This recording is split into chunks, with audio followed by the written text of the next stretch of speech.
Hi everyone, Adrian here, doing a video. Probably noticed, I just start a lot of my videos that way, don't I? Saying, oh, I'm doing this, you probably noticed. I need a new gimmick, maybe. So about the hair, just got out of the shower, it's all Timotade. Actually, I don't use Timotade. Let me get to the point. In this video, it's a call to arms of a sort. It's more like a request for information, if I'm brutally honest. Basically, got a new camera. This is the new camera, the one that is being used here. A lot of my recent videos have been using this camera. That's actually what I've been doing for some different stuff recently. And it's good. It's a good camera. It picks up my voice quite well. It's got nice light on it. 10 HP. Woo! Video quality is pretty good.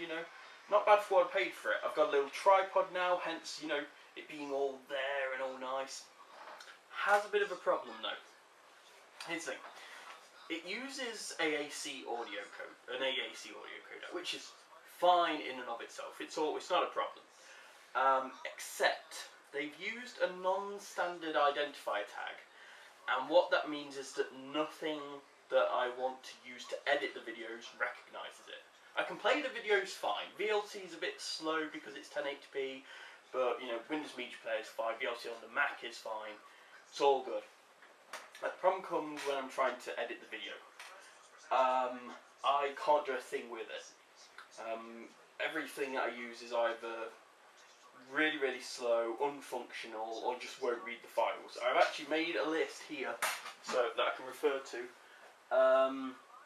I'm listening to some jazz radio at the moment, for no apparent reason. I'll turn that off while I'm speaking so it doesn't interfere. Here's what I've done so far. I've tried AviDemux on Windows or Mac. On both it kind of works, except that half the time it speeds the audio up to twice the speed. Actually, when I'm going to be editing this video using it, cutting off the start and cutting off the end, and probably going to have that problem, but we'll see. On OS X, the preview window has to be as big as the video, and because on OS X you can only resize it in the bottom right corner, and the bottom right corner is off the screen, it means I can't actually resize it to reach control, so it makes it a bit awkward to use. Also, of course, that it's a very simple video editor. All you can really do is pick a region and encode it, or link two video files together. So I can't really do much in the way of actual video editing with it. iVideo on the Mac just doesn't support the video files, plain and simple. Windows Movie Maker works. It works fine, except that it puts big black borders around the edge of all the video, sides and top. It doesn't matter what encoding method I use, setting I use. It doesn't matter if I put it in standard or widescreen. In fact, using widescreen sometimes causes Windows Movie Maker to just freeze up. A lot of people online, because I've actually gone on a few videos of other people who have the same camera, and I said, well, what do they use? Some people have said about making a new profile using Windows Profile Editor, which comes with Windows Media Encoder, which I'm going to touch on in a bit. And I've tried that, but all of the profiles are made up either don't work or don't get rid of the borders. So, don't know what's going on there. Wax. A lot of people have mentioned Wax. They've said, oh, Wax, use Wax, try Wax out. Wax doesn't read the files, just falls over on the audio. Virtual Dub, again, it falls down on the audio. It just goes, it says that it's an unrecognized tag 00FF. I know that's hex, but I don't know how it helps me. I don't know how you can edit the tag thing, because I basically just need to change it to whatever the tag ID is for AAC, but won't let me do that. And then there's, probably not worth mentioning yet, but Sony Vegas. I've tried using that. I don't really get it. I can't really use it. It's very slow when I'm previewing, so it makes it hard to actually edit the files. I can't seem to actually export a video. There doesn't seem to be any sound. I don't know what's going on. Don't know if I'm just not using it right. And that's it in terms of video editing, sort of all-in-one suites. None of them are doing the job. My second thing is to try and encode the video to something else and then put it into a video editor. Basically have to change it into a format that can handle. I don't really want to do that though, because it seems a bit strange to take this 5 or 10 minute long video and then re-encode it for 2 or 3 hours just so that I can take like a a 30-second bit out of it with another editor, but you know. But anyway, Handbrake probably works, but it will only let me encode the whole video at once. I can't like just say, well, I only want the last minute, I only want the first minute.